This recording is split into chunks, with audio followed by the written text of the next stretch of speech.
Hi guys, welcome back to my YouTube channel. ಇದು Lavanya blogs. ಇನ್ನು ಯಾರೆಲ್ಲ ನನ್ನ ಚಾನಲ್ನ ಸಬ್ಸ್ಕ್ರೈಬ್ ಆಗಿಲ್ಲ, ದಯವಿಟ್ಟು ಪ್ಲೀಸ್ ಸಬ್ಸ್ಕ್ರೈಬ್ ಮಾಡ್ಕೊಳ್ಳಿ. ಹಾಗೆ ಬೆಲ್ ಐಕಾನ್ನ ಕ್ಲಿಕ್ ಮಾಡಿ, ಆಲ್ ಅಂತ ಕ್ಲಿಕ್ ಮಾಡಿ. ನಾನು ಯಾವುದೇ ವಿಡಿಯೋ ಅಪ್ಲೋಡ್ ಮಾಡಿದ್ರು ನಿಮಗೆ ನೋಟಿಫಿಕೇಷನ್ ಬರುತ್ತೆ.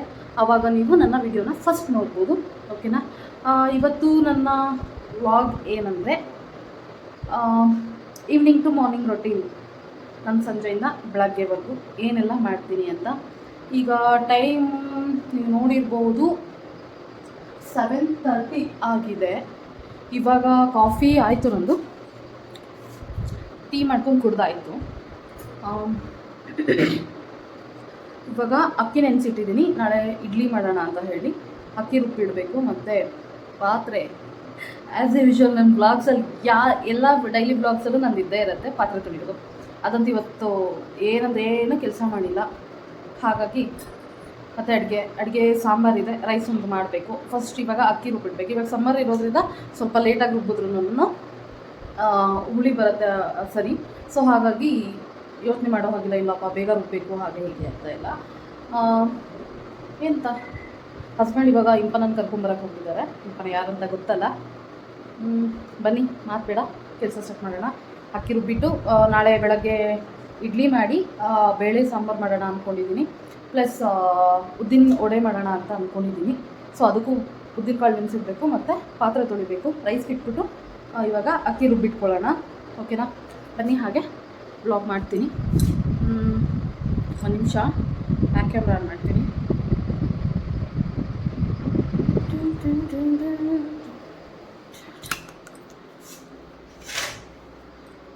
ಹಿಂಗಿದೆ ಇವತ್ತು ಅಡುಗೆ ಮನೆ. ಈಗ ಟೀ ಮಾಡ್ಕೊಂಡು ಕುಡ್ದೆ. ಪಾತ್ರೆ ಎಲ್ಲ ಆಚೆ ಇಟ್ಬಿಟ್ಟಿದ್ದೀನಿ, ಜಾಸ್ತಿ ಇದೆ ಪಾತ್ರೆ. ಸೊ ಹಾಗಾಗಿ ನೋಡಿ, ಸ್ಟ್ಯಾಂಡಲ್ಲಿ ಇದ್ದಿದ್ದ ಪಾತ್ರೆ ಎಲ್ಲ ಇವಾಗ ಇದು ಮರ್ತೋಗ್ತೀನಿ ನೆನೆಸೋದಕ್ಕೆ ಅಂತ ಹೇಳ್ಬಿಟ್ಟು ಇಲ್ಲೇ ನೋಡ್ತಾ ಇದ್ದರೆ ಅಡುಗೆ ಮಾಡೋ ಟೈಮಲ್ಲಿ ನೆನಪಾಗತ್ತೆ ಅಂತ ಇಲ್ಲೇ ಇಟ್ಟಿದ್ದೀನಿ. ಇವಾಗ ಕ್ಲೀನ್ ಮಾಡಬೇಕು. ತೊಳೆದು ಅದನ್ನು ನೆನೆಸ್ಬೇಕು. ಇದು ಅಕ್ಕಿ ನೆನೆಸಿರೋದು. ನಮ್ಮ ಅತ್ತೆ ಇಲ್ಲ, ಊರಿಗೆ ಹೋಗಿದ್ದಾರೆ. ಅವ್ರ ಅಣ್ಣನ್ನ ನೋಡ್ಕೊಂಬರೋದಕ್ಕೆ. ಇದು ಉದ್ದಿನ ಕಾಳು ಮತ್ತು ಒಂದು ಸ್ವಲ್ಪ ಮೆಂತ್ಯ ಹಾಕಿದ್ದೀನಿ. ಪ್ಲಸ್ ಇದು ಅಕ್ಕಿ. ಮಧ್ಯಾಹ್ನ ಮಾಡಿರೋದು ರೈಸ್ ಇದೆ. ಸೊ ಆ ರೈಸ್ ಹಾಕ್ಕೊಂಡು ರುಬ್ತೀನಿ ಜೊತೆಗೆ. ಓಕೆ, ಆಮೇಲೆ ಇದೇ ಬಟ್ಲಲ್ಲಿ ಅಥವಾ ಈ ಬಟ್ಲಲ್ಲೂ ಅದನ್ನು ನೆನೆಸಿ ಇಡೋಣ ಅಂತ ಅಂದ್ಕೊಂಡಿದ್ದೀನಿ. ಓಕೆ, ಇವಾಗ ಫಸ್ಟ್ ಅದಕ್ಕೂ ಮುಂಚೆ ಅಕ್ಕಿ ರುಬ್ಕೊಳ್ಳೋಣ. ನಾನು ಈಗ ಸ್ವಲ್ಪ ಅಕ್ಕಿ ಹಾಕ್ಕೊಳ್ತಾ ಇದ್ದೀನಿ. ಅಂದರೆ ಅದರಲ್ಲಿ ಅರ್ಧ ಏನಿದೆ ಜಾರಲ್ಲಿ ಇಷ್ಟು ಹಾಕ್ಕೊಳ್ತೀನಿ ನಾನು. ತುಂಬ ಹಾಕ್ಕೊಂಡ್ರೆ ಲೋಡ್ ಜಾಸ್ತಿ ಆಗಿ ಅದು ರುಬ್ಬಕ್ಕಾಗಲ್ಲ, ಮತ್ತು ಅರ್ಧ ತೆಗಿಬೇಕಾಗತ್ತೆ. ಹಾಗಾಗಿ ನನಗೆ ಆ ತೊಳೆದಿದ್ದು ಅಂದರೆ ನೆನೆಸಿಟ್ಟಿದ್ದು ನೀರು ನನಗೆ ಅದನ್ನೇ ಹಾಕ್ಕೊಳ್ಳೋದಕ್ಕೆ ಇಷ್ಟ ಆಗೋಲ್ಲ. ಸೊ ಹಾಗಾಗಿ ನಾನು ಬೇರೆ ನೀರನ್ನ ಯೂಸ್ ಮಾಡ್ತೀನಿ. ಕೆಲವರು ಅದನ್ನೇ ಹಾಕ್ಕೊಳ್ತಾರೆ.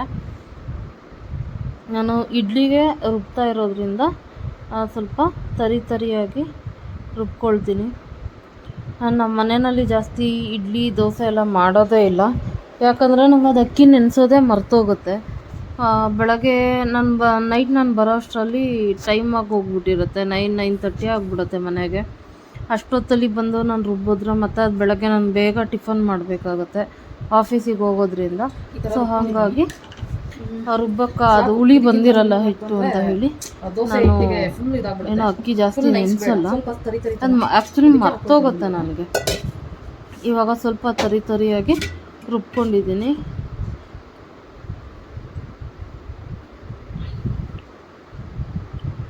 ದೋಸೆಗೆ ಕೆಲವರು ದೋಸೆಗೆ ಮತ್ತು ಇಡ್ಲಿಗೆ ಎರಡಕ್ಕೂ ಒಂದೇ ಥರ ಫುಲ್ಲು ನುಣ್ಣಗೆ ರುಬ್ಕೋತಾರೆ. ಬಟ್ ನಾನು ಹಾಗಲ್ಲ. ದೋಸೆಗಾದರೆ ಫುಲ್ ನುಣ್ಣಗೆ ನೈಸಾಗೆ ನಾನು ರುಬ್ಕೊಳ್ತೀನಿ. ಇಡ್ಲಿಗಾದರೆ ಸ್ವಲ್ಪ ತರಿಯಾಗಿ ರುಬ್ಕೊಳ್ತೀನಿ. ಈಗ ಅಕ್ಕಿ ಎಲ್ಲ ರುಬ್ಕೊಂಡಾಯಿತು. ಉದ್ದಿನಬೇಳೆ ಮತ್ತು ಮೆಂತ್ಯ ಸ್ವಲ್ಪ 1 ಸ್ಪೂನಷ್ಟು ಮೆಂತ್ಯ ಹಾಕ್ತೀನಿ. ನಮ್ಮಮ್ಮ ಮನೆಯಲ್ಲೆಲ್ಲ ಮೆಂತ್ಯ ಹಾಕಲ್ಲ. ನಮ್ಮ ಅತ್ತೆ ಹಾಕ್ತಾರೆ. ಸೊ ಹಾಗಾಗಿ ನಾನು ಅದು ತಂಪು ಅಂತ ಹೇಳ್ತಾರೆ. ಸೊ ಅದಕ್ಕೋಸ್ಕರ ನಾನು ಅದು ಮೆಂತ್ಯನ ಹಾಕ್ತೀನಿ.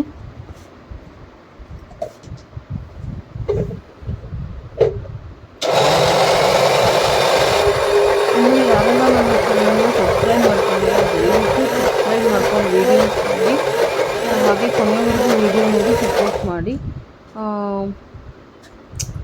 ಕೆಲವರು ಸಬ್ಸ್ಕ್ರೈಬ್ ಮಾಡಿಕೊಂಡು ಅನ್ಸಬ್ಸ್ಕ್ರೈಬ್ ಮಾಡ್ತಾ ಇದ್ದಾರೆ. ಬೇಜಾರಾಗ್ತಾ ಇದೆ, ತುಂಬ ಅಂದರೆ ತುಂಬ ಬೇಜಾರಾಗ್ತಾ ಇದೆ. ಇವಾಗ ಉದ್ದಿನಬೇಳೆ ನಾನು ರುಬ್ಕೊಂಡೆ. ನಾನು ಆ್ಯಕ್ಚುಲಿ ರೈಸ್ ಏನು ರುಬ್ಕೊಳ್ತೀನಿ ಅಲ್ಲ, ಆ ರೈಸ್ನ ನಾನು ಅಕ್ಕಿ ಜೊತೆನೇ ಸ್ವಲ್ಪ ಮಿಕ್ಸ್ ಮಾಡಿ ಹಾಕ್ಕೊಂಡು ರುಬ್ಕೊಂಡಿದ್ದಿದ್ರೆ ನಂಗೆ ಈಸಿ ಆಗ್ತಾಯಿತ್ತು. ನಾನು ಮರ್ತ್ಬಿಟ್ಟೆ, ಲಾಸ್ಟಲ್ಲಿ ಹಾಕ್ಕೊಳ್ತಾ ಇದ್ದೀನಿ. ಬಟ್ ಅದು ಹೆಂಗೆ ಅಂದರೆ ಉದ್ದಿನಬೇಳೆಗಿಂತ ಒಂದು ಸ್ವಲ್ಪ ಗಟ್ಟಿ ಜಾಸ್ತಿ ಆಗಿಬಿಡುತ್ತೆ ಏನೇ ನೀರು ಹಾಕ್ಕೊಂಡ್ರೂ. ಹಾಗಾಗಿ ಸ್ವಲ್ಪ ಕಷ್ಟ ಆಗುತ್ತೆ. ಬಟ್ ತುಂಬ ಈಸಿ ಆಗಬೇಕು ಅಂದರೆ ನೀವು ಅಕ್ಕಿ ಜೊತೆನೇ ಮಿಕ್ಸ್ ಮಾಡ್ಕೊಂಡು ಹಾಕ್ಕೊಳ್ಳಿ. ನೀವು ರೈಸ್ ಇಲ್ಲ ಅಂದರೆ, ನಾನು ಮಧ್ಯಾಹ್ನ ಮಾಡಿದ ರೈಸ್ ಇತ್ತು, ಹಾಗಾಗಿ ನಾನು ನೈಟು ರುಬ್ಬುವಾಗ ರೈಸ್ ಹಾಕ್ಕೊಂಡೆ ರುಬ್ಕೊಂಡೆ. ಇಲ್ಲ ಅಂದರೆ ಒಂದು ಸ್ವಲ್ಪ ನೀವು ರುಬ್ಬೋಕ್ಕೂ ಒಂದು ಅರ್ಧ ಗಂಟೆ ಮುಂಚೆ ಅಥವಾ ಒಂದು 20 ನಿಮಿಷ ಮುಂಚೆ ನೀವು ಅವಲಕ್ಕಿನ ನೆನೆಸಿಡಿ. ಪೇಪರ್ ಅವಲಕ್ಕಿ ಆ ಥರ ಎಲ್ಲ ಗಟ್ಟಿದು ಅವಲಕ್ಕಿ ನೆನೆಸಿಡ್ಬಿಡಿ. ನಾರ್ಮಲ್ ಅವಲಕ್ಕಿಯಲ್ಲೂ 3 ಟೈಪ್ ಬರುತ್ತೆ, ಗಟ್ಟಿ ಅವಲಕ್ಕಿ, ಮೀಡಿಯಮ್ಮು ಮತ್ತು ಪೇಪರ್ ಅವಲಕ್ಕಿ. ಮೀಡಿಯಮ್ ಅಥವಾ ಪೇಪರ್ ಅವಲಕ್ಕಿನ ನೆನೆಸಿ ರುಬ್ಬಿ. ನಾನು ಫಸ್ಟು ಸೌಟಲ್ಲಿ ಮಿಕ್ಸ್ ಮಾಡ್ತಾಯಿದ್ದೆ. ನಂಗೆ ಯಾರೋ ಹೇಳಿದ್ರು ಸೌಟಲ್ಲಿ ಮಿಕ್ಸ್ ಮಾಡಿದ್ರೆ ಹುಳಿ ಚೆನ್ನಾಗಿ ಬರೋಲ್ಲ, ಬೇಗ ಬರೋಲ್ಲ, ಕೈಯಲ್ಲಿ ಮಿಕ್ಸ್ ಮಾಡಿ ಅಂತ ಹೇಳಿ. ಸ್ವಲ್ಪ ಕೈಯಲ್ಲಿ ಮಾಡಿ ಆಮೇಲೆ ಸೌಟಲ್ಲಿ ಮಾಡಿ ಎತ್ತಿಡ್ತೀನಿ. ನಾನು ನೈಟು ಉಪ್ಪು ಹಾಕಿ ಕಲಸಲ್ಲ ನಾನು, ಯಾಕಂದರೆ ನನಗೆ ಬೆಳಗ್ಗೆ ಎಷ್ಟು ಬೇಕೋ ಅಷ್ಟಕ್ಕೆ ಮಾತ್ರ ಎತ್ಕೊಂಡು ರುಬ್ಬಿದ ಹಿಟ್ಟನ್ನ ನಾನು ಅದಕ್ಕೆ ಉಪ್ಪು ಮಿಕ್ಸ್ ಮಾಡ್ಕೊಳ್ತೀನಿ. ಎಕ್ಸ್ಟ್ರಾ ಆಗಿದ್ದರೆ ನಾನು ಫ್ರಿಡ್ಜಲ್ಲಿ ಎತ್ತಿಟ್ಕೊಂಡು ಇನ್ನೊಂದು ಟೈಮಲ್ಲಿ ಏನಾದರೂ ಮಾಡ್ಕೊಳ್ತೀನಿ. ಅದಕ್ಕೆ ಇವಾಗ ಬೆಳಗ್ಗೆ ವಡೆ ಮಾಡೋದಕ್ಕೆ ಅಂತ ಹೇಳ್ಬಿಟ್ಟು ನಾನು ಉದ್ದಿನ ಕಾಳನ್ನೆಲ್ಲ ಒಂದು 5-6 ಸಲ ತೊಳೆದು ನೆನೆಸಿಟ್ಟೆ. ಉದ್ದಿನ ಬೇಳೆ ಇತ್ತು, ಮತ್ತು ಇದು ನಾನು ಈ ಸಲ ತಂದಿದ್ದು ಉದ್ದಿನ ಕಾಳು ತೊಗೊಂಬಂದಿದ್ದೆ. ನಾನು ಅದಕ್ಕೆ ಹಾಕೋಣ ಅಂತ ಹೋದೆ. ಬೇಳೆ ಏನಾದರೂ ಇದಕ್ಕೆ ಬೇಕಾಗತ್ತಲ್ಲ, ಪುಳಿಯೋಗರೆ ಏನಾದರೂ ಮಾಡಲಿಕ್ಕೆ, ಆವಾಗ ಕಾಳಿಗಿಂತ ಬೇಳೆ ಚೆನ್ನಾಗಿರುತ್ತೆ ಅಂತ ಹೇಳಿ ಹಾಗೆ ಕವರಲ್ಲಿ ಕಾಳನ್ನ ಹಾಗೆ ಇಟ್ಟೆ, ಅದೇ ಸೇಮ್ ಬಾಕ್ಸಲ್ಲಿ. ಇವಾಗ ಹಿಟ್ಟನ್ನೆಲ್ಲ ಇವಾಗ ನೋಡಿ ಹಿಂಗೆ ಒಂದು ರೌಂಡ್ ಕೈಯಲ್ಲಿ ಮಿಕ್ಸ್ ಮಾಡಿದ್ದೀನಿ.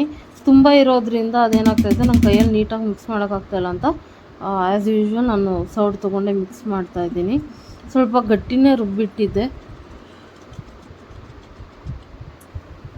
ನಮಗೆ ಬೆಳಗ್ಗೆ ಸರಿ ಬಂದಮೇಲೆ ಸ್ವಲ್ಪ ಸೌಟಲ್ಲಿ ತಿರುಗಿದ್ರೆ ಅದು ತೆಳು ಆಗುತ್ತೆ.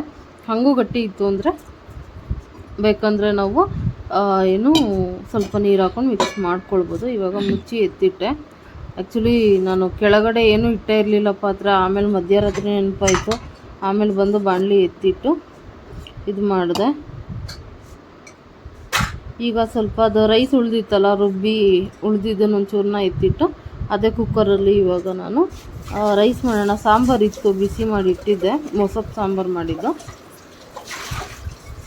ಅದಕ್ಕೆ ಇವಾಗ ಅದೇ ಕುಕ್ಕರಲ್ಲಿ ರೈಸ್ ಇಡೋಣ ಅಂತ ಹೇಳಿಬಿಟ್ಟು ಕುಕ್ಕರ್ ತೊಳ್ಕೊಳ್ತಾ ಇದ್ದೀನಿ.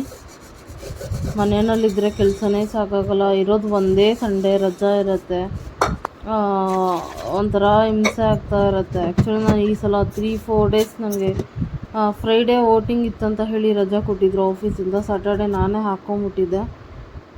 ಏನೂ ಕೆಲಸ ಮಾಡಿರಲಿಲ್ಲ, ಏನೋ ಒಂಥರ ಟಯರ್ಡ್ನೆಸ್ ಅನ್ನಿಸ್ತಾಯಿತ್ತು. ತುಂಬ ಕಾಲು ಆ್ಯಂಕಲ್ ಪೇಯ್ನ್ ಬರ್ತಾಯಿತ್ತು ನನಗೆ, ಹಿಂಡಿ ಎಲ್ಲ. ಹಾಗಾಗಿ ನಾನು ಏನೂ ಕೆಲಸ ಮಾಡಿರಲಿಲ್ಲ. ಭಾನುವಾರನೂ ಏನೂ ಮಾಡಲಿಲ್ಲ ಕೆಲಸ. ಪಾಪ ನಮ್ಮ ಅಮ್ಮ ಬಂದು ಸ್ವಲ್ಪ ಹೆಲ್ಪ್ ಮಾಡಿಕೊಟ್ರು. ನೆಕ್ಸ್ಟ್ ಡೇ ಇದು ಶನಿವಾರ ನೈಟ್ ಮಾಡ್ತಾ ಇರೋದು ನಾನು. ಅದು ಹಸ್ಬೆಂಡ್ ಅವ್ರ ಅಮ್ಮ ಮನೆಗೆ ಹೋಗಿದ್ರು, ಇನ್ಪ ನಾನು ಕರ್ಕೊಬರ್ತೀನಿ ಅಂತ ಹೇಳಿ ಹೋಗಿದ್ರಲ್ಲ, ಅವ್ರು ಇನ್ನೂ ಇಷ್ಟೊತ್ತಾದರೂ ಬಂದಿರಲಿಲ್ಲ. 1 ಅವರ್ ಮೇಲೆ ಆಗಿತ್ತು. ಅಷ್ಟೊತ್ತು ಕೂತ್ಕೊಂಡು ಕೆಲಸ ಮಾಡಿ ಎಷ್ಟು ಮಾಡಿದ್ರು ಬಂದೇ ಇರಲಿಲ್ಲ. ಫೋನ್ ಮಾಡಿದೆ, ಇವಾಗ ಅವಳು ಬರ್ತಾಯಿದ್ದೀವಿ ಅಂತ ಹೇಳಿ ಬಂದರು. ಏನೋ ಹೇಳ್ತಾಯಿದ್ರು, ಅವಳು ವೀಡಿಯೋದಲ್ಲೆಲ್ಲ ತೋರಿಸ್ಬೇಡ ಅಂತ ಹೇಳ್ತಾಯಿದ್ರು. ಆದ್ರೂ ಅವಳು ಬಂದು ನಿಂತಿದ್ಲು. ಅದಕ್ಕೆ ಹೋಗು ಬೇಡ ವಿಡಿಯೋದಲ್ಲಿ ತೋರಿಸ್ಬಾರ್ದು ಅಂತ ಹೇಳಿದ್ದಾರೆ ಅಪ್ಪ. ಬೇಡ ಅಂತ ಹೇಳಿದೆ. ಆಮೇಲೆ ಹೋದವಳು. ಅದಕ್ಕೆ ಮುಂಚೆ ಅವಳು ನಾನು ಕೆಲಸ ಮಾಡ್ತಾಯಿದ್ರೆ ನನ್ನ ಜೊತೆ ಅಂದರೆ ನಾನು ಒಂದು ಸಲ ಬೈದರೆ ಅವಳು ನನ್ನ ಹತ್ರನೇ ಬರೋಲ್ಲ. ಒಂಚೂರಿನ ಸ್ಟ್ರಿಕ್ಟಾಗಿ ಮಾತಾಡ್ತಿದ್ರು. ತುಂಬ ಸಲಹೆ ಕೊಟ್ಟು ಅವ್ಳು ಹೇಳ್ದಂಗೆ ಕೇಳಿಕೊಂಡು ಅವಳು ಏನು ಬೇಕಾದ್ರೂ ಕೊಡಿಸ್ಕೊಂಡಿದ್ರೆ ಬರ್ತಾಳೆ. ಈಗ ರೈಸ್ ಬಿಟ್ಟೆ ನಾನು. ಪಾತ್ರೆ ತುಂಬ ಜಾಸ್ತಿ ಇತ್ತು. ನಾನು ಭಾನುವಾರ ಶನಿವಾರ ಫುಲ್ ಡೇ ನಾನು ಪಾತ್ರೆನೇ ತೊಳೆದಿರಲಿಲ್ಲ. ಫ್ರೈಡೇ ನೈಟಿಂದನೂ ಪಾತ್ರೆ ಇತ್ತು. ಯಾಕೋ ಒಂದು ಸ್ವಲ್ಪ ಸ್ಟ್ರೆಸ್ ಅನ್ನಿಸ್ತೈತೆ, ಒಂಥರ ಟಯರ್ಡ್ನೆಸ್ ಜಾಸ್ತಿ ಇತ್ತು. ಹಾಗಾಗಿ ಇವಾಗ ಯುಟಿಲಿಟಿ ಹರಿಯೋದೆಲ್ಲ ಹಾಕ್ಕೊಂಡು ವಾಶ್ ಮಾಡೋಣ ಕೂತ್ಕೊಂಡೆ ಅಂತ ಹೇಳಿ ತೊಳೆದೆ. ಪಾತ್ರೆ ಒಳಗಡೆ ಜ್ಯೂಸ್ ಕುಡಿದಿದ್ದು ಗ್ಲಾಸ್ ಇತ್ತು, ಗಾಜಿಂದು ಲೋಟ ಇತ್ತು. ನಾನು ಅದನ್ನು ಮರ್ತುಬಿಟ್ಟೆ. ಮತ್ತು ತಿಂಗಾಣಿ ಕಾಫಿ ಮುಗ್ಸೆಲ್ಲ ಇತ್ತು. ನಾನು ಮರ್ತುಬಿಟ್ಟು ಎಲ್ಲ ತಪ್ಪಂತೂ ಫುಲ್ ಸುರಿದ್ಬಿಟ್ಟೆ. ಆ ಸೌಂಡ್ ಬಂದಿದ ತಕ್ಷಣ ಅವಳು ಹೇಳ್ತಿದ್ಲು, ಅಮ್ಮ ಗಾಜು ಲೋಟ ಇದೆ ಅಮ್ಮ ಅಂತ. ಆಮೇಲೆ ಜ್ಯೂಸ್ ಕುಡಿದಿದ್ದು ಗಾಜಿನ ಲೋಟ ಇದೆ ಅಂತ ಹೇಳಿ ಅದನ್ನೆಲ್ಲ ಹುಡುಕಿ ಹೊಡೆದೋಯ್ತೇನೋ ಅಂದ್ಕೊಂಡೆ. ನಾನು ಸದ್ಯಕ್ಕೆ ಹೊಡೆದಿರಲಿಲ್ಲ. ರಾಶಿ ಪಾತ್ರೆ ಐತೆ ಎಲ್ಲ ತೊಳೆದು ಎತ್ತಿಟ್ಟು ಆಲ್ಮೋಸ್ಟ್ 8:30 9ಗೆಲ್ಲ ನನ್ನ ಕೆಲಸನೇ ಮುಗ್ದೋಗಿತ್ತು ಫುಲ್ ಎಲ್ಲ.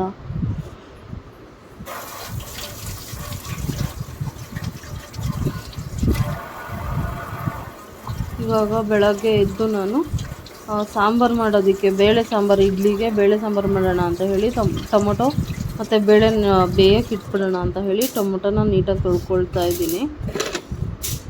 ನನಗೆ ಯಾರೋ ವೀಡಿಯೋ ಮಾಡಿಕೊಡೋರಿಲ್ಲ, ಹಾಗಾಗಿ ನಾನು ಒಬ್ಬಳೇ ಮಾಡ್ಕೊಳ್ಳುವಾಗ ಸ್ವಲ್ಪ ಇದಾಗ್ತಾ ಇದೆ. ನನಗೆ ಫೋಕಸ್ ಕೂಡ ಮಾಡೋಕ್ಕಾಗ್ತಾಯಿಲ್ಲ. ಎಷ್ಟೋ ಕ್ಲಿಪ್ಪಿಂಗ್ಸ್ ಎಲ್ಲ ಮಿಸ್ ಆಗ್ತಾ ಇದೆ. ನಾನು ರೆಕಾರ್ಡ್ ಆಗ್ತಾಯಿದೆ ಅಂತ ನಾನು ಅಂದ್ಕೊಂಡಿರ್ತೀನಿ, ಅದು ಆಗ್ತಾನೇ ಇರೋಲ್ಲ. ನನಗೆ ಮೇಯ್ನು ನನಗೆ ಕಿಚನಲ್ಲೇ ಆ ಥರ ಆಗ್ತಾ ಇರೋದು. ಇವಾಗ ನಾನು ಒಂದು 2 ಹಿಡಿಯಷ್ಟು ನಾನು ಒಂದು 2ರಿಂದ 3 ಹಿಡಿಯಷ್ಟು ನಾನು ಬೇಳೆನ ಹಾಕ್ಕೊಂಡೆ. ಏನಕ್ಕೆ ಅಂದರೆ ಆಲ್ಮೋಸ್ಟ್ ನಮಗೆ 5 ಜನಕ್ಕೆ ಸಾಂಬಾರು ಮಾಡಬೇಕಾಗಿತ್ತು, ಪ್ಲಸ್ ಮಧ್ಯಾಹ್ನಕ್ಕೆ ರೈಸ್ಗೂ ಬೇಕಿತ್ತು. ಹಾಗಾಗಿ ಒಂದು 2ರಿಂದ 3 ಹಿಡಿಯಷ್ಟು ಬೇಳೆ ಹಾಕ್ಕೊಂಡು 4ರಿಂದ 5 ಟೊಮೊಟೊ ಮತ್ತು ಒಂದು ಬೆಳ್ಳುಳ್ಳಿ ಫುಲ್ಲು ಸಿಪ್ಪೆನ ತೆಗೆದು ಹಾಕ್ಕೊಳ್ತೀನಿ. ನಾನು ಒಂದೊಂದು ಸಲ ಒಂದೊಂದು ಥರ ಮಾಡ್ತೀನಿ ನಾನು ಬೇಳೆ ಸಾರು. ನನಗೆ ಮೂಡ್ ಹೆಂಗಿರುತ್ತೋ ಹಂಗೆ ಮಾಡ್ತೀನಿ ನಾನು. ಕೆಲವೊಂದು ಸಲ ನಾನು ಬೇಯಿಸೋದಕ್ಕೇ ಬೆಳ್ಳುಳ್ಳಿ, ಟೊಮೊಟೊ, ಬೇಳೆ, ಜೀರಿಗೆ, ಅರಿಶಿನ, ಉಪ್ಪು ಇಷ್ಟು ಹಾಕಿ ಇಡ್ತೀನಿ. ಇನ್ನೊಂದು ಕೆಲವೊಂದು ಸಲ ಜೀರಿಗೆನೂ ಹಾಕಿರಲ್ಲ ಮತ್ತು ಬೆಳ್ಳುಳ್ಳಿನೂ ಹಾಕಿರಲ್ಲ. ಬರೀ ಉಪ್ಪು, ಟೊಮೊಟೊ, ಬೇಳೆ, ಅರಿಶಿನ ಇಷ್ಟು ಮಾತ್ರ ಹಾಕಿ ಕೂಗಿಸ್ಕೊಳ್ತೀನಿ. ಈ ಸಲ ಹಾಗೆ ಮಾಡಿದ್ದೆ. ಟೊಮೊಟೊ ಒಂದು ಫ್ರಿಡ್ಜಿಗಿಡು, ಅದೊಂದು 5-6 ವಿಷಲ್ ಕೂಗಿಸ್ಕೊಳ್ತೀನಿ ನಾನು. ನಂಗೆ ಆಗದೇ ಇರೋ ಕೆಲಸ ಅಂದರೆ ಬಟ್ಟೆ ಒಗೆಯೋದು, ಈ ಬೆಳ್ಳುಳ್ಳಿ ಬಿಡಿಸೋದು, ಇದೇ ನನಗೆ ಆಗದೇ ಇರೋವಂಥ ಕೆಲಸಗಳು. ನಂಗೆ ಇಷ್ಟನೇ ಆಗೋಲ್ಲ. ನಂಗೆ ಅದರಲ್ಲೂ ಬಟ್ಟೆ ಒಗೆಯೋದು ಅಂದರೆ ಆಗೋದೇ ಇಲ್ಲ ನನಗೆ. ನೋಡಿ, ಇದರಲ್ಲಿ ಅರ್ಧ ಫುಲ್ಲು ವೀಡಿಯೋನೇ ಕಟ್ಟಾಗೋಗಿದೆ. ನಾನು ಅಂದ್ಕೊಂಡಿದ್ದೆ ಅದು ಆಗ್ತಾಯಿದೆ ಅಂತ, ಬಟ್ ನೋಡಿದ್ರೆ ಅರ್ಧ ಕಟ್ಟಾಗ್ತಾಯಿದೆ. ಏನು ಮಾಡಬೇಕಂತ ಗೊತ್ತಾಗ್ತಾ ಇಲ್ಲ. ವೀಡಿಯೋ ಮಾಡಿಕೊಡೋರಿದ್ರೆ ಈಸಿ ಆಗ್ತಾಯಿತ್ತು. ಯಾರು ಇಲ್ಲದೆ ಇರೋದ್ರಿಂದ ಕಷ್ಟ ಆಗ್ತಾಯಿದೆ. ಇವಾಗ ಟೊಮೊಟೊ ಮತ್ತು ಬೇಳೆ ಮುಳುಗುವಷ್ಟು ನೀರು ಹಾಕಿ ಈಗ ಸ್ವಲ್ಪ ಬೇಳೆ ಇದಕ್ಕೆ ಹಾಕಿದ್ದೀನಿ, ಬೆಳ್ಳುಳ್ಳಿ ಹಾಕಿದ್ದೀನಿ ಇದಕ್ಕೆ. ಆಮೇಲೆ ಸೈಡಿಗೆ ಇಟ್ಕೊಂಡೆ. ಈ ಕಡೆ ಇಟ್ಕೊಂಡ್ರೆ ಏನಾಗ್ತಾಯಿತ್ತು ಅಂದರೆ ಫೋನು ಗ್ಯಾಸ್ದು ಬಿಸಿಗೆ ಸ್ವಲ್ಪ ಫೋನ್ ಬಿಸಿ ಆಗಿಬಿಟ್ಟು ವೀಡಿಯೋ ಸ್ಟಾಪ್ ಆಗಿಬಿಟ್ಟಿರ್ತಾಯಿತ್ತು. ಕ್ಯಾಮ್ರಾ ಆಫ್ ಆಗಿಬಿಡೋದು. ಅದನ್ನು ಫೋನ್ ಕೂಲಾಗೋವರೆಗೂ ನಾನು ರೆಕಾರ್ಡೇ ಮಾಡೋಕ್ಕಾಗ್ತಾ ಇರಲಿಲ್ಲ. ಹಾಗಾಗಿ ಈಗ ಉದ್ದಿನ ವಡೆ ಮಾಡೋದಕ್ಕೆ ಅಂತ ಹೇಳಿ ನಾನು ಉದ್ದಿನ ಕಾಳನ್ನ ನೆನೆಸಿಟ್ಟಿದ್ದೆ ಅಲ್ಲ, ಸೊ ಅದನ್ನು ರುಬ್ಬೋಣ ಅಂತ ರುಬ್ತಾಯಿದ್ದೆ. ಅಷ್ಟರಲ್ಲಿ ಅಮ್ಮ ಬಂದರು. ಸರಿ, ಅಮ್ಮಂಗೆ ಹೇಳಿದೆ, ಅಮ್ಮ ನಾನು ಸಾಂಬಾರಿಗೆಲ್ಲ ರೆಡಿ ಮಾಡ್ಕೊಳ್ತೀನಿ, ಇದೊಂಚೂರು ರುಬ್ಕೊಡಿ ಅಂತ. ಅಮ್ಮ ಬೇರೆ ಕಡೆ ಇಟ್ಕೊಂಡು ರುಬ್ತಾಯಿದ್ರು ಅವರು.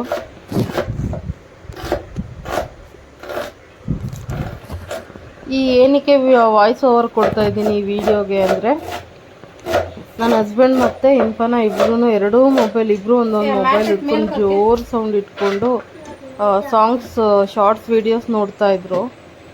ಸೊ ಸುಮ್ಮನೆ ಹಾಕಿದ್ರೆ ಕಾಪಿ ರೈಟ್ಸ್ ಬರುತ್ತೆ ಮತ್ತು ಡಿಸ್ಟರ್ಬೆನ್ಸ್ ಇರುತ್ತೆ, ವಾಯ್ಸ್ ಕ್ಲಾರಿಟಿ ಇರೋಲ್ಲ ನಮ್ಮದು ಅಂತ ಹೇಳಿಬಿಟ್ಟು ವಾಯ್ಸ್ ಓವರ್ ಕೊಡ್ತಾ ಇದ್ದೀನಿ. ಇದು ನಮ್ಮಮ್ಮ ಕೊಡಿಸಿದ್ದು ಇಡ್ಲಿ ಪಾತ್ರೆ ನನಗೆ, ನಾವು ಸಪ್ರೇಟ್ ಮನೆ ಮಾಡ್ಕೊಂಡು ಬಂದಾಗ. ನೋಡಿ ಇದು ಎಷ್ಟು ಚೆನ್ನಾಗಿ ಇವಾಗ ಉಬ್ಬಿದೆ. ನಾನು ಇಟ್ಟು ಉಬ್ಬಿರಲ್ಲ ಅಂದ್ಕೊಂಡಿದ್ದೆ, ಬಟ್ ಚೆನ್ನಾಗಿ ಬಂದಿತ್ತು. ನಾನು ಹೇಳಿದ್ನಲ್ಲ, ಏನಾದರೂ ದೊಡ್ಡ ಪಾತ್ರೆ ಕೆಳಗಡೆ ಇಟ್ಟು ಎತ್ತಿಡೋದನ್ನ ಮರ್ತುಬಿಟ್ಟೆ ನಾನು. ಹಾಗೆ ಇದ್ದೆ, ಮಿಡ್ ನೈಟಲ್ಲಿ ಎತ್ತಿಟ್ಟು ಮಲ್ಕೊಂಡೆ ಮತ್ತೆ. ಆಯ್ತಾಯ್ತಮ್ಮ. ಇವಾಗ ಅಷ್ಟೊಂದು ನನಗೆ ಇಡ್ಲಿಗೆ ಬೇಕಾಗಿಲ್ಲ, ಅದು ಎಕ್ಸ್ಟ್ರಾ ಆಯಿತು, ನನಗೆ ತುಂಬ ಆಯ್ತದು. ಸೊ ಹಾಗಾಗಿ ಒಂದು ಪಾತ್ರೆಗೆ ಎತ್ತಿಡ್ತಾ ಇದ್ದೀನಿ ಇವಾಗ ಎತ್ತಿಟ್ಬಿಟ್ಟು ಅದನ್ನು ಫ್ರಿಡ್ಜಲ್ಲಿ ಇಟ್ಕೊಳ್ತೀನಿ. ನೆಕ್ಸ್ಟ್ ಡೇ ಅಥವಾ ನೈಟ್ ಏನಾದರೂ ಮಾಡ್ಕೊಳ್ಳೋದಕ್ಕೆ ಪಡ್ಡು ಮಾಡ್ಕೊಳ್ಬೋದು, ಅಥವಾ ಸೆಟ್ ದೋಸೆ ಥರ ಮಾಡ್ಕೊಬೋದು, ನಾರ್ಮಲ್ ದೋಸೆನೂ ಮಾಡ್ಕೊಬೋದು, ಬರುತ್ತೆ. ತರಿ ಆದರೆ ಬರಲ್ಲ ಅಂತ ಏನಿಲ್ಲ, ಅದಕ್ಕೂ ಬರುತ್ತೆ, ದೋಸೆ ಚೆನ್ನಾಗಿ ಬರುತ್ತೆ. ಅದರಲ್ಲೇ ಒಂದು ಆಲ್ಮೋಸ್ಟ್ ಒಂದು ಸ್ವಲ್ಪ 30-35% ಅಷ್ಟು ತೆಗೆದೆ. ಇವಾಗ ಸ್ವಲ್ಪ ಎಷ್ಟು ಬೇಕಷ್ಟು ಟೇಸ್ಟಿಗೆ ರುಚಿಗೆ ತಕ್ಕಷ್ಟು ಉಪ್ಪು ಹಾಕ್ಕೊಂಡು ಚೆನ್ನಾಗಿ ಬೀಟ್ ಮಾಡ್ಕೊತೀನಿ, ಅದು ಅಂದರೆ ಮಿಕ್ಸ್ ಮಾಡ್ಕೊಳ್ತೀನಿ.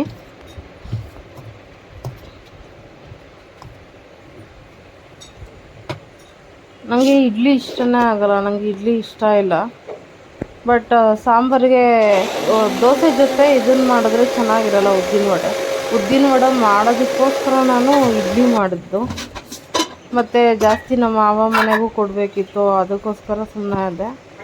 ನಮ್ಮ ಮನೆಯಲ್ಲಿ ಎರಡೇ ಪ್ಲೇಟ್ ಇರೋದು, ಒಂದೊಂದು ಪ್ಲೇಟಲ್ಲಿ 5 ಇಡ್ಲಿ ಆಗುತ್ತೆ, ಒಂದು ಸತಿ 10 ಇಡ್ಲಿ ಆಗುತ್ತೆ. ನಾನೀಗ ಒಂದು ಸತಿ ಮಾಡ್ಕೊಂಡ್ರೆ ಸಾಕು, ನನಗೆ, ನನ್ನ ಹಸ್ಬೆಂಡ್ಗೆ ಮತ್ತು ನನ್ನ ಲಂಚ್ ಬಾಕ್ಸಿಗೆ 3ಕ್ಕೂ ಆಗಿಬಿಡುತ್ತೆ. ಸೊ ನಾನು ಒಂದೇ ಸೆಟ್ ಮಾಡ್ಕೊಳ್ಳೋದು. ಆಮೇಲೆ ಯಾರೇ ಈ ಥರ ಸಿಲ್ವರ್ ಪಾತ್ರೆಯಲ್ಲಿ ಇಡ್ಲಿ ಮಾಡೋರಾದರೆ ದಯವಿಟ್ಟು ನೀವು ನೀರು ಹಾಕಿ ಇಟ್ಟಾಗ, ಅದು ಸಿಲ್ವರ್ ಪಾತ್ರೆಯಲ್ಲಿ ನೀವು ನೀರು ಬಿಸಿ ಮಾಡಿದ್ರೆ ಪಾತ್ರೆ ಕಪ್ಪಾಗುತ್ತೆ. ಆ ಥರ ಆಗಬಾರ್ದು ಅಂದರೆ ಸ್ವಲ್ಪ ಒಂದು ಹೆಬ್ಬೆರಳಿಗತ್ರ ಗಾತ್ರದಲ್ಲಿ ಹುಣಸೆಹಣ್ಣು ತೆಗೆದು ಆ ನೀರಲ್ಲಿ ಹಾಕಿ, ಆವಾಗ ಅದು ಪಾತ್ರೆ ಕಪ್ಪು ಆಗಲ್ಲ.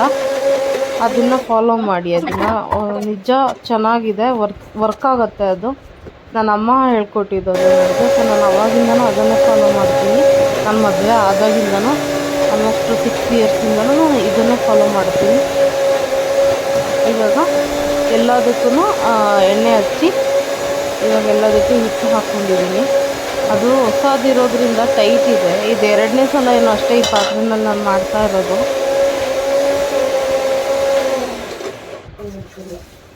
ಇವಾಗ ಆಯಿತು. ಅಮ್ಮನೂ ಅದಕ್ಕೆ ಹಿಟ್ಟೆಲ್ಲ ರುಬ್ಕೊಂಡು ಬಂದರು ಉದ್ದಿನ ವಡೆಗೆ. ಒಂದು ಇಬ್ಬೆ ಆಯಿತು. ಅದು ಟೈಟ್ ಇರೋದ್ರಿಂದ ನನಗೆ ಒಂದೇ ಕೈಯಲ್ಲಿ ಹಿಡ್ಕೊಂಡು ಒಂದು ಕೈಯಲ್ಲಿ ತೆಗಿಯೋಕ್ಕಾಗ್ತಿರಲಿಲ್ಲ. ನಂಗೆ ಭಯ, ಬಿಸಿ ನೀರು ಎಲ್ಲಾದರೂ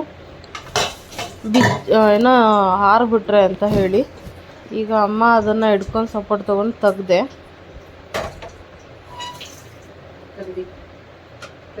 ಅಮ್ಮ ಬೆಂದಿದೆಯಾ ಅಂತ ಚೆಕ್ ಮಾಡ್ತಾಯಿದ್ರು. ಬೆಂದಿತ್ತು, ಹಾಗಾಗಿ ತೆಗೆದಿಟ್ಟೆ. ಯಾಕಂದರೆ ಇಟ್ಟಿದ್ದೊಂದು 5-6 ನಿಮಿಷಕ್ಕೇ ಎಲ್ಲ ಚೆನ್ನಾಗಿ ಬೆಂದೋಗ್ಬಿಟ್ಟಿತ್ತು. ಹಾಗಾಗಿ ಅಮ್ಮ ಇಷ್ಟು ಬೇಗ ಆಯಿತಾ ಅದು ಅಂತ ಹೇಳಿ ಡೌಟಲ್ಲಿ ಇದು ಮಾಡ್ತಾಯಿದ್ರು, ಟಚ್ ಮಾಡಿ ನೋಡ್ತಾಯಿದ್ರು ಬೆಂದಿದೆಯಾ ಇಲ್ವಾ ಅಂತ. ಇಲ್ಲಮ್ಮ ಬೇಯುತ್ತೆ ಬೇಗ, ಇದು ಸಣ್ಣ ಇದೆ, ದಪ್ಪ ಬರಲ್ಲ ಇಡ್ಲಿ, ಹಾಗಾಗಿ ಬೇಗ ಬೇಯುತ್ತೆ ಅಂತ ಹೇಳಿದೆ. ಆವಾಗಲೇ ಹಾಕಿಟ್ಟಿದ್ದೆ ಅಂತ. ಈಗ ಅದಕ್ಕೆ ಅದು ಕಚ್ಕೋಬಾರ್ದು ಅಂತ ಅಂದರೆ ಸ್ವಲ್ಪ ತಣ್ಣಗಾದ್ಮೇಲೆ ಎಬ್ಬುವಾಗ ಕಿತ್ತೋಗಬಾರ್ದು ಅಂತ ಹೇಳಿದ್ರೆ ಸ್ವಲ್ಪ ಹೊತ್ತು, ಒಂದು 5 ನಿಮಿಷ ಬಿಟ್ಟು ಅದೊಂದು ಸ್ವಲ್ಪ ಬಿಸಿ ಕಡಿಮೆ ಆದಮೇಲೆ ಒಂದು ಸ್ವಲ್ಪ ನೀರು ಹಾಕ್ಬಿಟ್ಟು ತೆಗೆದ್ರೆ ನೀಟಾಗಿ ಬರುತ್ತೆ, ಯಾವ ಕಿತ್ತೋಗಲ್ಲ. ಮತ್ತು ಇನ್ನೊಂದು ಇಬ್ಬೆ ನಾನು ಇನ್ನೊಂದು ಸತಿ ಸರಿನಾ ಇಡ್ಲಿ ಬೇಯೋದಕ್ಕೆ ಹಾಕಿಟ್ಬಿಟ್ಟು ಇವಾಗ ಬೇಳೆ ಮತ್ತು ಟೊಮೊಟೊ ಎಲ್ಲ ಬೆಂದಿತ್ತು, ಅದನ್ನು ಇವಾಗ ಸಾಂಬಾರು ಮಾಡೋಣ ಅಂತ ಹೇಳಿಬಿಟ್ಟು ಸಾಂಬಾರಿಗೆ ಅದು ಸ್ಮ್ಯಾಶ್ ಮಾಡ್ಕೊಳ್ತಾ ಇದ್ದೀನಿ. ಇಲ್ಲಿ ಉದ್ದಿನ ವಡೆಗೆ ರೆಡಿ ಮಾಡ್ಕೊತಾ ಇದ್ದೆ. ಸ್ವಲ್ಪ ತೆಂಗಿನಕಾಯಿ, ಕರಿಬೇವು, ರುಚಿಗೆ ತಕ್ಕಷ್ಟು ಉಪ್ಪು ಮತ್ತು ಮೆಣಸನ್ನ ನಾನು ಕುಟ್ಟಿ ಪುಡಿ ಮಾಡಿ ಹಾಕ್ಕೊಂಡಿದ್ದೆ. ಹಂಗೆ ಹಾಕ್ಕೊಂಡ್ರೆ ಅದು ಚೆನ್ನಾಗಿರಲ್ಲ, ತಿನ್ನುವಾಗ ಅದು ಬಾಯಿಗೆ ಸಿಕ್ಕಿದಾಗ ಹಾಗೆ ಎಸ್ಬಿಡ್ತೀವಿ ಅದಕ್ಕೆ. ಆಮೇಲೆ ಚಟ್ನಿ ಕೂಡ ಈ ಕಡೆ ಅಮ್ಮ ರೆಡಿ ಮಾಡಿದ್ರು. ಈ ಕಡೆ ಉದ್ದಿನ ವಡೆ ಕೂಡ ಮಾಡ್ತಾಯಿದ್ದೀನಿ. ಸ್ವಲ್ಪ ಎಣ್ಣೆ ಹಾಕ್ಕೊಂಡೇ ಮಾಡ್ತಾಯಿದ್ದೆ. ಫಸ್ಟ್ ಟೈಮ್ ನನಗೆ ಮಾಡ್ತಾಯಿದ್ದಿದ್ದು ನಾನಿದು. ಬಟ್ ನನಗೆ ಕೈಯಲ್ಲಿ ಬಿಡೋಕ್ಕೆ ಸರಿಯಾಗಿ ಬರ್ತಾನೆ ಇಲ್ಲ. ಒಂದೋ ಎರಡೋ ಅಷ್ಟೇ ಕರೆಕ್ಟಾಗಿ ಬಂದಿದ್ದು, ಆಮೇಲೆ ಬರಲೇ ಇಲ್ಲ. ಉದ್ದಿನ ವಡೆ ಮಾಡೋದೇ ಮಿಷಿನ್ಗಳು ಸಿಗುತ್ತೆ, ನಿಮಗೆ ದುಡ್ಡು ಕೊಟ್ಟು ತೊಗೊಳ್ಳೋದು ನನ್ನ ಪ್ರಕಾರ ಬೇಡ ಅನ್ಕೋತೀನಿ. ಅದಕ್ಕಿಂತ ಇನ್ನೂ ಈಸಿ ಮೆಥಡ್ ಏನಂದರೆ ಕಾಫಿ ಸೋಸೋದಿರತ್ತಲ್ಲ ಸ್ಟೀಲ್ದು, ಅದ್ರ ಮೇಲೆ ಹಾಕ್ಬಿಟ್ಟು ಉಲ್ಟಾ ಅಂದರೆ ಬ್ಯಾಕ್ ಸೈಡು ನಾವು ಕಾಫಿ ಹೇಗೆ ಸೋಸ್ತೀವಲ್ಲ ಅದ್ರ ಬ್ಯಾಕ್ ಸೈಡ್ ಹಾಕ್ಬಿಟ್ಟು ಮಧ್ಯದಲ್ಲಿ ಒಂಚೂರು ಹೋಲ್ ಮಾಡಿಬಿಟ್ಟು ಅದಕ್ಕೆ ಬಿಟ್ಟರೆ ನೀಟಾಗಿ ಈ ಥರ ಬರುತ್ತೆ ನೋಡಿ. ನೋಡಿ ಅದು ನಾನು ಬಿಡೋದನ್ನ ವಿಡಿಯೋ ಮಾಡ್ಕೊಂಡಿದ್ದೀನಿ, ಬಟ್ ಅದು ರೆಕಾರ್ಡೇ ಆಗಿಲ್ಲ. ಅದು ನನ್ನ ಫೋನ್ ಹೀಟ್ ಆಗಿರೋದಕ್ಕೆ ಅದೇನಾಗುತ್ತೆ, ಸ್ಟವ್ ಪಕ್ಕ ಇಟ್ಕೊಂಡು ಅಡುಗೆ ಮಾಡುವಾಗ ನಾನು ವಿಡಿಯೋ ಮಾಡ್ತಾ ಇರ್ತೀನಲ್ಲ, ಹಾಗಾಗಿ ಅದು ಫೋನ್ ಹೀಟ್ ಆಗುತ್ತೆ ಜಾಸ್ತಿ, ಆವಾಗ ಅದು ಕ್ಯಾಮ್ರಾ ಆಫ್ ಆಗಿಬಿಡುತ್ತೆ. ನೋಡಿ ಎಷ್ಟು ಚೆನ್ನಾಗಿ ಬಂದಿದೆ ಇದು. ಹೋಟೆಲಲ್ಲಿ ಕೂಡ ಆ ಥರ ಬರೋಲ್ಲ, ಅಷ್ಟು ಚೆನ್ನಾಗಿ ಬಂದಿದೆ. ಸಣ್ಣ ಮೀಡಿಯಮ್ ಊರಿನಲ್ಲಿ ನಾನು ಇಟ್ಟು ಬೇಯಿಸ್ಕೊಳ್ತಾ ಇದ್ದೆ, ಹಾಗಾಗಿ ಜಾಸ್ತಿ ಸೀದೂ ಇರಲಿಲ್ಲ, ಏನಿಲ್ಲ.